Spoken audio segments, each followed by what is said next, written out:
मौजूद आज एक बार फिर रोहतक के अंदर, रोहतक जिसको हरियाणा प्रदेश की दिल और जान बोला जाता है। इस समय जितने भी ज्वलनशील मुद्दे हैं उनके ऊपर चर्चा करने के लिए खास बातचीत में जुड़ रहे हैं लोकदल पार्टी के हरियाणा प्रदेश के अध्यक्ष प्रदीप हुड्डा। पिछले साल की जो केंद्र सरकार की रिपोर्ट थी उसमें पूरे भारत में हरियाणा बेरोजगारी में नंबर 1। इंग्लिश का जो HPSC का रिजल्ट आया था लेक्चरर को लेके, उनमें जो है हरियाणा प्रदेश में 613 सीटें होती हैं, 151 बच्चे ही सिलेक्ट हो पाते हैं। पूरे हरियाणा में 2.5 करोड़ लोगों में आपको नायब सैनी जी मिले, क्योंकि वो आपकी सुनते हैं मोदी जी की, भाई जो कहेंगे वही करना। हरियाणा के लिए कुछ अच्छा सोचते तो ये 613 की बजाय 6000 लोग आपको क्वालिफाइड मिलते। अब ये वो चीज ला रहे हैं कि इंग्लिश के प्रोफेसर्स वो पढ़ाएं जो यूनिवर्सिटीज में हम कहें, क्योंकि ये अपनी विचारधारा यूनिवर्सिटीज के अंदर लॉन्च करना चाहते हैं। 2 लड़के मर जाते हैं, किस लिए? क्योंकि बास्केटबॉल जो कोर्ट है उसके जो पोल है वो जर्जर हो गए थे। इंडिया का नेशनल टीम का प्लेयर एक बोर्ड गिरने से मर जाता है, खेल मंत्री इस्तीफा दे या हमें दे, सरकार इस्तीफा दे, अगर एक भी बच्चा मर जाए तो, कहीं घर में भी प्राइवेट कोर्ट टूट के मर जाए तो हम जिम्मेदारी लेते हैं। अरे यार और कुछ नहीं दे सकते हो, खेल मंत्री इस्तीफा तो दे सकते हो। एक तरफ गुजरात का बजट 600 करोड़ से ज्यादा का, दूसरी तरफ हरियाणा का खेल बजट केंद्र सरकार से मिलता है सिर्फ 80-90 करोड़ रुपए। सारा बजट वहाँ। आज तक गुजरात से मेडल कितने आए हैं?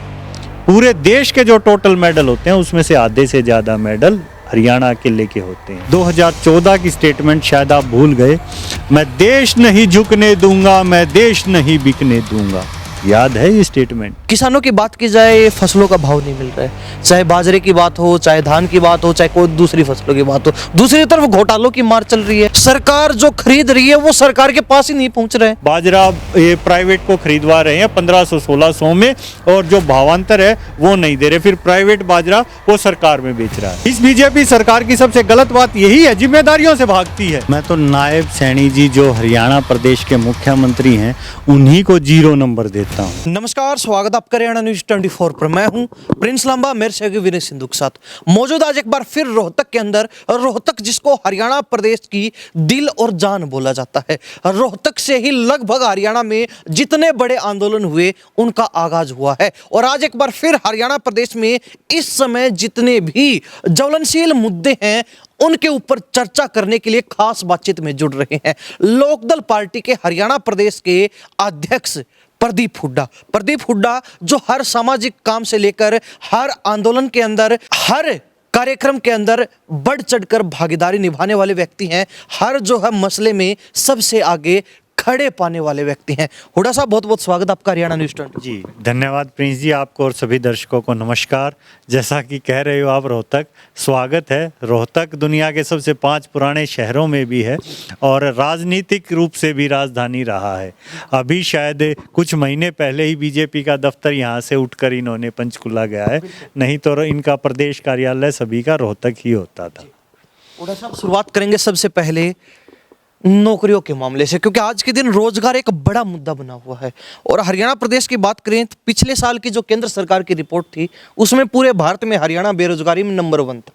अब इस साल की रिपोर्ट अभी सामने आई नहीं, उसमें पता चलेगा कि हरियाणा कहां से कहां पहुंचा है बेरोजगारी के मामले में। हाल ही में CET का रिजल्ट आया, उससे पहले जो है इंग्लिश का जो HPSC का रिजल्ट आया था लेक्चरर को लेके, उनमें जो है हरियाणा प्रदेश में 613 सीटें होती हैं, 151 बच्चे ही सिलेक्ट हो पाते हैं। यानी कि एक तरीके से इस रिजल्ट का अगर आकलन लगाया जाए तो हरियाणा में अंग्रेजी पे पकड़ ही नहीं युवाओं की, ये उस रिजल्ट का आकलन है।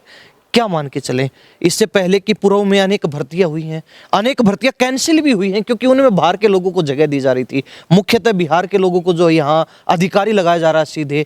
और ऐसी एक बिजली विभाग की भर्ती पीछे कैंसिल भी हुई थी, SDO लगाए जा रहे थे डायरेक्ट। तो क्या कहेंगे, हरियाणा प्रदेश के युवाओं को रोजगार नहीं है, बाहर से जो है युवाओं को बुलाकर नौकरियों पर रखा जा रहा है, क्या समझते हैं, कैसे देखते हैं इस मामले? जैसे प्रिंस जी आपने देखा हो, मैं अभी राजनीति की बात करूं तो नायब सैनी जी जहां से जैसे आज मुख्यमंत्री हैं, आप सबको पता है उनकी कितनी चलती है, उन्होंने खुद भी बता दी सरकार कहां से चल रही है। तो मोदी जी, खट्टर जी, वो सब ऐसे ही चाह रहे हैं कि हरियाणा में जो विकास है वो ना हो, सिर्फ उनकी जो डम्मी चीज़ें हैं वही चीज़ें हों। रोहतक की जब हम बात करते हैं, मैं पूरा हरियाणा ही छोड़ के रोहतक पे ही आ जाऊं, 5 यूनिवर्सिटीज़ हैं रोहतक के अंदर। अंग्रेजी के पेपर की जिसकी आप बात कर रहे हैं, उसकी जितनी वैकेंसीज थी उससे ज़्यादा के लिए रोहतक शहर में नेट क्वालिफाइड लोग होंगे इंग्लिश से। ठीक, इतनी यूनिवर्सिटीज़ हैं।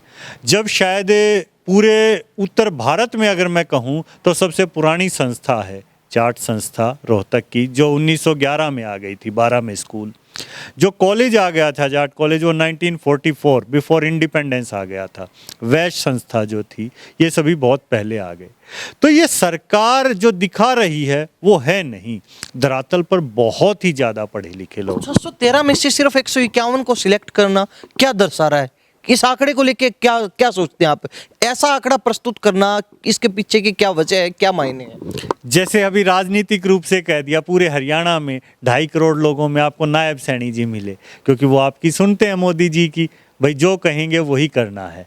ऐसे लोग नहीं है कि जो लोगों के लिए करें, हरियाणा के लिए करें। अगर नायब सैनी जी इसको ध्यान में रखते और हरियाणा के लिए कुछ अच्छा सोचते तो ये 613 की बजाय 6000 लोग आपको क्वालिफाइड मिलते। लेकिन उनको आदेश है कि आपको बाहर के लोग लगाने हैं, जो आरएसएस है, आरएसएस का आदेश है। हरियाणा का युवा कहाँ जाएगा? तो ये तो हरियाणा का युवा को, इस सरकार के बारे में हम सोचें, हरियाणा के युवा की क्यों खा रहे हैं?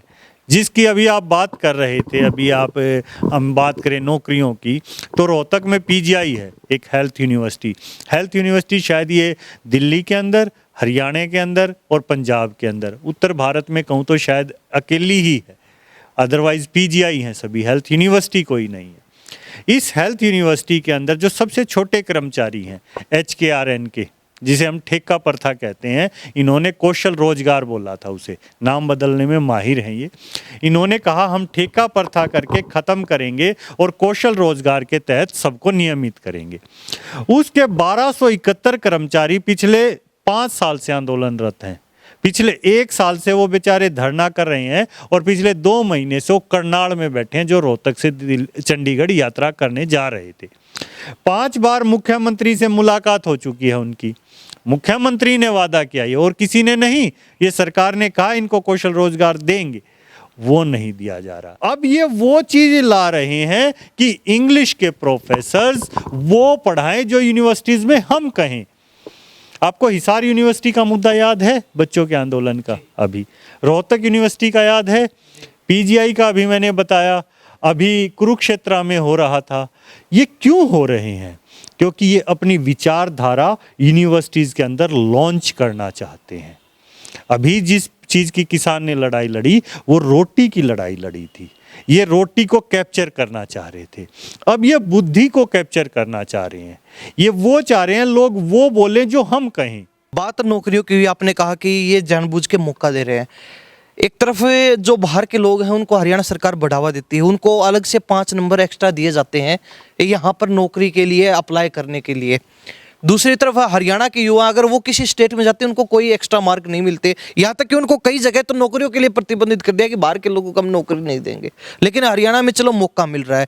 लेकिन बात जब बेरोजगारी की आती है, हरियाणा पूरे भारत में नंबर 1 बेरोजगारी पे, और उसके बावजूद बाहर के लोगों को मौका मिल रहा है, तो इसमें कमी किसकी, गलती किसकी है? सरकार की है, जानबूझ कर रही है। जो अभी आपने मेरे से किया और जिस मुद्दे पर मैं जा रहा हूं, वो यही उदाहरण दे रहा हूं। इंडिया का नेशनल टीम का प्लेयर एक बोर्ड गिरने से मर जाता है, और अहमदाबाद में अभी कॉमनवेल्थ गेम्स होंगे अगले, वहाँ स्टेडियम तैयार किया जा रहा है, सब कुछ हो रहा है, सारा बजट वहाँ। आज तक गुजरात से मेडल कितने आए हैं?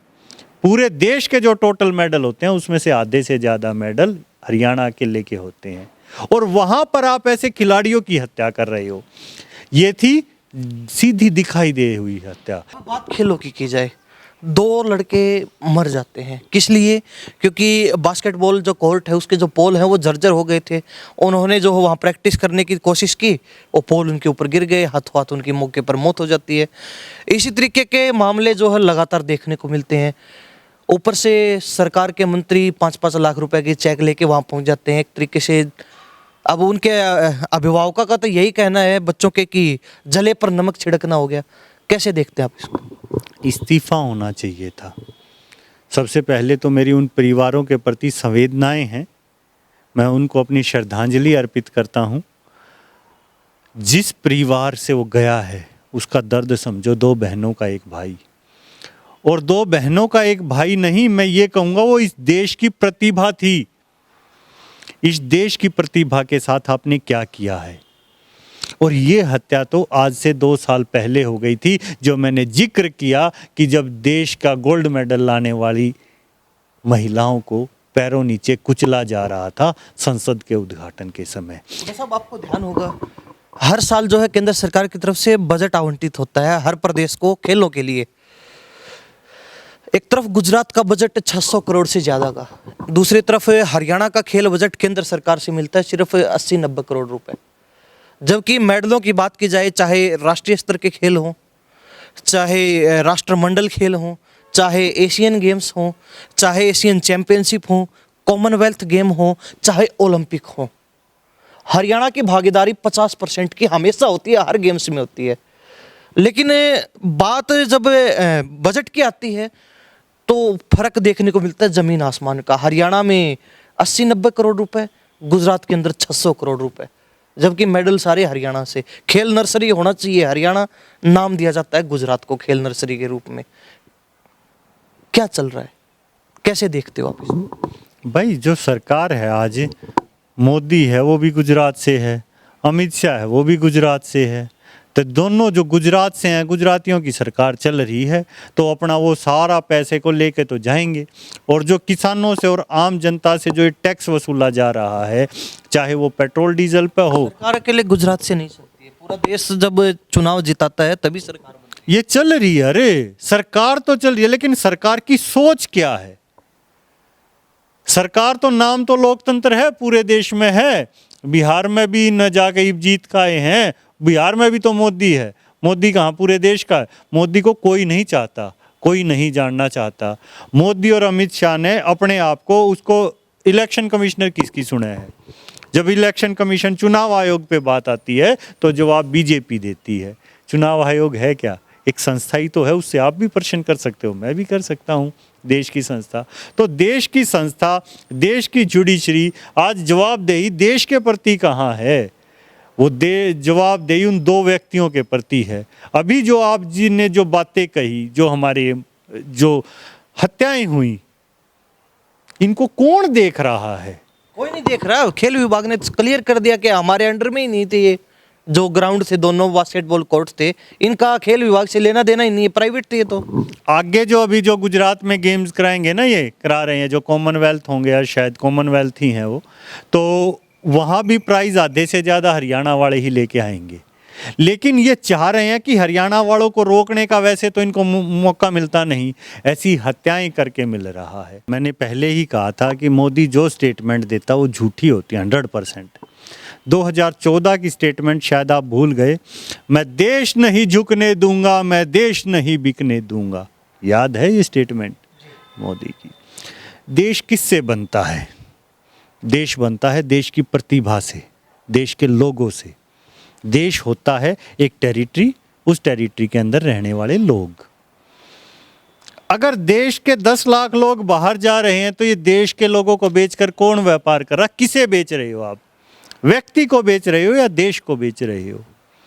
ये देश का मान बेच किसी को नहीं रहे। सरकार कहती है कि काम का मौका दे रहे हैं, अवसर दे रहे हैं विदेश में काम करने। मतलब सरकार हिंदुस्तान की इसलिए लाए थे विदेश में काम करने का मौका दें, वहीं ना पैदा हो जाते, हम वहीं ना कर लेते। वो तो नागरिकता हमें दे रहे हैं, इसमें सरकार का क्या रोल है? यहां जो वही बात आ गई, शायद आप भी नहीं समझ पा रहे इस दिमाग के खेल को, ये जो 615 वाला दिमाग का खेल। अरे सरकार का रोल ही क्या है विदेश में देने का? जो अब ट्रंप है या कोई विदेशी नागरिक है जो इंडिया से भी चला गया, उसके राइट वहां के हैं, वहां की सरकार उसे खर्चा देगी, वहां की सरकार हर चीज देगी, वही लायबल। इस सरकार का क्या रोल है उसमें? या इस देश के बच्चे दूसरे देश में काम करने के लिए पैदा हुए हैं? ये बच्चे इस देश को आगे ले जाने के लिए हुए हैं। इस देश की प्रतिभा को क्यों लाया जाता है, क्यों पढ़ाया जाता है? मानव तस्करी शब्द होता था, दास प्रथा होती थी जो बाहर भेजे जाते थे। ये वही उसी का स्वरूप ये नया ला रहे हैं। लेकिन अब सवाल ये है, आपने किसानों का जिक्र किया, किसानों की बात की जाए, फसलों का भाव नहीं मिल रहा है, चाहे बाजरे की बात हो, चाहे धान की बात हो, चाहे कोई दूसरी फसलों की बात हो। दूसरी तरफ घोटालों की मार चल रही है, एक तो भाव नहीं मिलता, दूसरी तरफ सरकार जो खरीद रही है वो सरकार के पास ही नहीं पहुंच रहे हैं, बीच में ही गबन हो चला जा रहा है। उसमें फूड विभाग के लोग मिले हुए हैं, उसमें मिलों के मालिक मिले हुए हैं, उसमें जो है विभागों के लोग अपने आप ही सेटिंग करके और हजारों हजार क्विंटल धान गायब कर रहे हैं, जिसका कोई अता पता नहीं है। बाद में इंस्पेक्शन होता पता चलता है कि कहीं 30,000 बोरियां धान की गायब हैं, कहीं 15,000 कट्टे गायब हैं, कहीं 10,000 बैग गायब हैं। क्या चल रहा है? ये वही बात शुरू हो गई नायब सैनी जी की। चुनाव से पहले इन्होंने कहा था 3100 रुपये दूंगा, बिल्कुल कहा था, बिल्कुल कहा था। क्या दिया? और आज भी मुख्यमंत्री हैं, क्या इन्होंने इस्तीफा दे दिया? अरे भाई, आपकी कही हुई स्टेटमेंट है वो नहीं दे पा रहे हो आप। क्या धान का मूल्य है? हाँ, धान में गड़बड़ी जरूर हो रही है, जो बाहर से धान मंगवा कर और उसे बेच रहे हो और पब्लिक का पैसा उनको ट्रांसफर कर रहे हो। सिर्फ धान में नहीं है, ये बाजरे में भी देखा होगा आपने। बाजरा ये प्राइवेट को खरीदवा रहे हैं 1500-1600 में, और जो भावांतर है वो नहीं दे रहे। फिर प्राइवेट बाजरा वो सरकार में बेच रहा है। कभी उसे कह देते हैं कड़वा है, ये है। भाई, करेला मीठा नहीं हो सकता, बाजरा मीठा नहीं हो सकता। अब या तो किसान को कहो कि इसका जो शुगर लेवल है वो हाई करे बाजरे को, फिर हम HAU में इसकी रिकमेंडेशन भेजेंगे। दूसरी तरफ से कमियां निकालेंगे। हाँ, जो ये कमियां निकालने, जो ये चाह रहे हैं, चाह क्या रहे हैं? चाह रहे हैं किसी तरह ये हरियाणा का विनाश हो, नीचे लेके जा रहे हैं।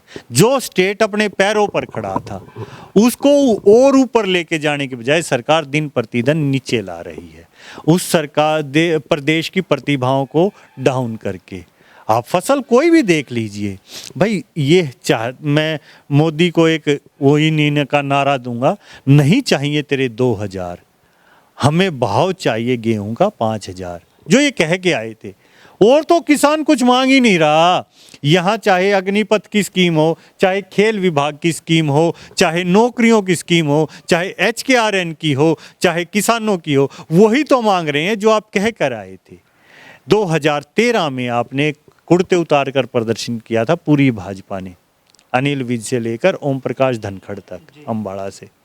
2013 में गेहूं का भाव 2100 रुपये मांग रहे थे और हर साल उस पर कम से कम 5 से 7% का बोनस मांग रहे थे, रेट इंक्रीज जो DA बढ़ता है। अगर आज उस हिसाब से लगा ले तो गेहूं का भाव कहाँ चला गया भाई? 5,000 होना चाहिए। धान का भाव 5,000 से ऊपर, धान का भाव हरियाणा में 4,000 से ऊपर तो 2014 में ही था। आज क्या भाव बिक रही है? जब कहते थे जीरी गई जहाज में, आपने सुना भी होगा वो नारा। तो किसान को ये कर रहे हैं, 750 किसान इन्होंने मरवा दिए। कृषि मंत्री ने इस्तीफा नहीं दिया। दिल्ली में बॉम्ब ब्लास्ट हो गया, गृह मंत्री अमित शाह ने इस्तीफा नहीं दिया। रोज रेलवे के एक्सीडेंट हो रहे हैं, रेल मंत्री ने इस्तीफा नहीं दिया। आज हरियाणा में 2 उभरते हुए इस देश के प्रतिभाओं का सरकार के द्वारा कत्ल कर दिया गया, लेकिन खेल मंत्री ने इस्तीफा नहीं दिया। सरकार का नाम तो आप ले रहे हैं। खेल विभाग तो कहता है हमारा लेना देना ही नहीं है। खेल विभाग की रिपोर्ट कहती है कि हमारा इससे कोई संबंध ही नहीं है। ये तो आप कह रहे हो कि सरकार ने कत्ल कर दिया, खेल विभाग की रिपोर्ट तो नहीं कहती। मैं नहीं कह रहा, ये इस देश का संविधान कह रहा है। जब वहाँ शपथ ली जाती है, जो यहाँ खेल मंत्री हैं, खेल विभाग के सबसे बड़े अधिकारी हैं, अधिकारी नहीं मैं उनको कहूँगा कि नेता हैं, पब्लिक है, और अधिकारी जो हैं अफसर हैं वो तो कहेंगे ही, लेकिन लोकतंत्र संविधान पे आइए आप। ये देश चलता है लोगों का, सरकार किसकी है? लोगों की। वो खेल नर्सरी भी लोगों की चल रही थी, सरकार भी लोगों की है, चुनी हुई सरकार है। To the people, by the people, for the people. मैं यूँ कहूँगा, अगर ये मेरे घर में चल रही है, अगर यहाँ अभी मेरे घर में सोना निकल आता है तो उसको कहेगी ये सरकार का है। पता है आपको इस बात?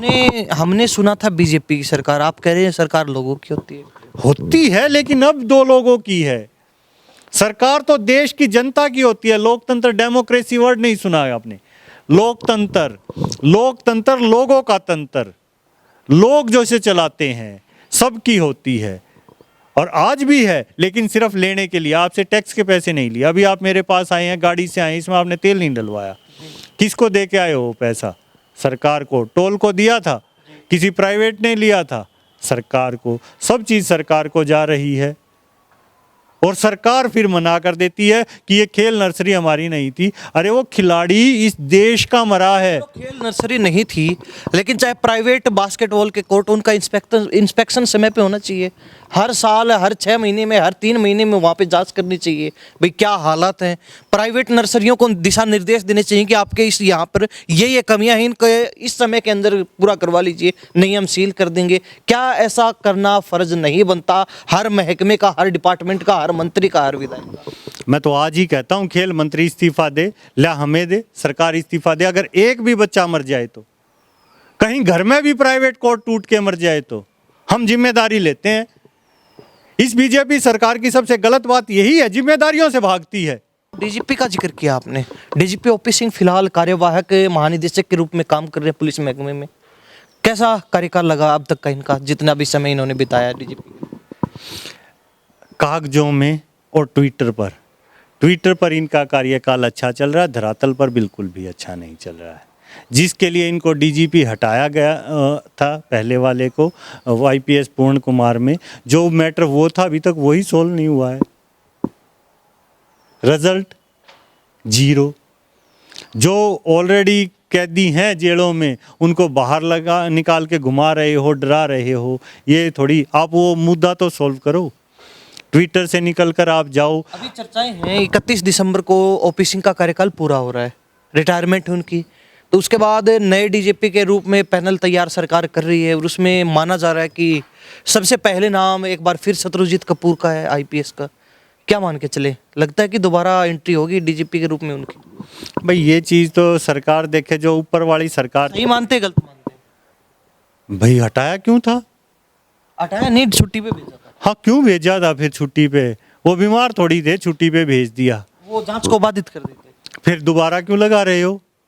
वो सरकार पे डिपेंड करता है। आपको क्या लगता है? मैंने देखो, स्पष्ट बात, ठीक है। मोदी जी ये बताएं, काले कानून अच्छे थे या बुरे थे? अगर अच्छे थे तो वापिस क्यों लिए, और बुरे थे तो क्या 750 किसान मरवाने के लिए थे? ये 750 किसान किस लिए मरवाए गए? ये मोदी के हट की वजह से मरे। एक ढीठ आदमी प्रधानमंत्री बन गया, अपने कानून थोप रहा है, 750 किसान मर गए। जब वो बताए ना, गलत थे या ठीक थे? वही बात आप कर रहे हो अभी। अरे भाई ठीक था तो हटाया क्यों था? छुट्टी भेजा, या तो छुट्टी का कार्यकाल। ये जो छुट्टी में भेजने का प्रकरण है ना, समझ नहीं आया। आपको पता है इस देश का उपराष्ट्रपति भी छुट्टी पे भेज दिया था कार्यकाल से पहले। आखिरी सवाल ये कि हरियाणा प्रदेश के अंदर लगभग 1 साल तो कुछ दिन पहले पूरा हो गया था, अब 1.5 साल होने को है सरकार का जो मंत्रिमंडल है, जो मंत्री हैं अलग अलग महकमों के, जिनके पास अलग अलग मंत्रालय हैं, हर मंत्री का अगर मंत्रालय के हिसाब से काम देखा जाए, उनकी कार्यशैली देखी जाए, उनका जो है काम करने का तरीका देखा जाए, तो कौन से मंत्री से संतुष्ट हैं? किसके काम से संतुष्ट हैं? किसका काम आपको लगता है कि कौन सा मंत्री हाँ वास्तव में कुछ कर रहा है, और कौन सा मंत्री ऐसा लगता है कि ढीठ है? मैं तो नायब सैनी जी जो हरियाणा प्रदेश के मुख्यमंत्री हैं, उन्हीं को 0 नंबर देता हूँ। तो जो उनकी टीम है तो है ही नहीं। किसका नाम लूँ? आप बताओ, एक नाम तो बता दो मंत्रिमंडल में। अभी राव नरबीर की एक वीडियो देखी थी, उसी के गांव की, क्या कर रहे थे। प्रदेश के अंदर बांटना, प्रदेश में बराबर रखो ना, हरियाणा एक, हरियाणवी एक, भूल गए। फिर पहले बीजेपी के एक विधायक का भी ऐसा ही बयान आया था। वो तो करते रहेंगे।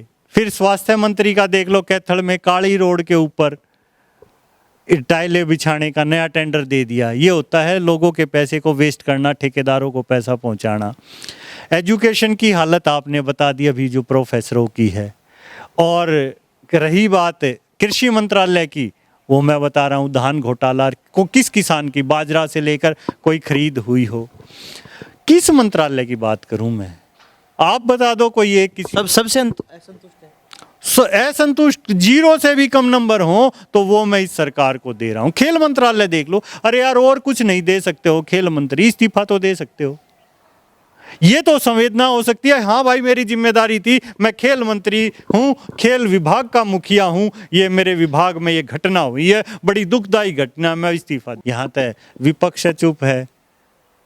इस प्रदेश में तो भाई 1 साल तो इन्होंने लीडर ऑफ अपोजिशन के बिना चला दिया, तो सरकार चल कहाँ। सबको पता था भूपेंद्र हुड्डा बनने। नहीं पता, लोगों को कहाँ था, लोगों को नेता तो चाहिए। लोग आवाज उठाते हैं, सरकार इसलिए चुनी जाती है, लोग सरकार के पास जाएं और कहें कि हमारा ये काम है और वो कर दो, क्योंकि वो लोगों के द्वारा चुने हुए प्रतिनिधि हैं, लेजिस्लेटिव असेंबली में बैठे हैं। और अगर वो नहीं सुनते तो वो लीडर ऑफ अपोजिशन के पास जाते हैं कि आप हमारी बात रखो।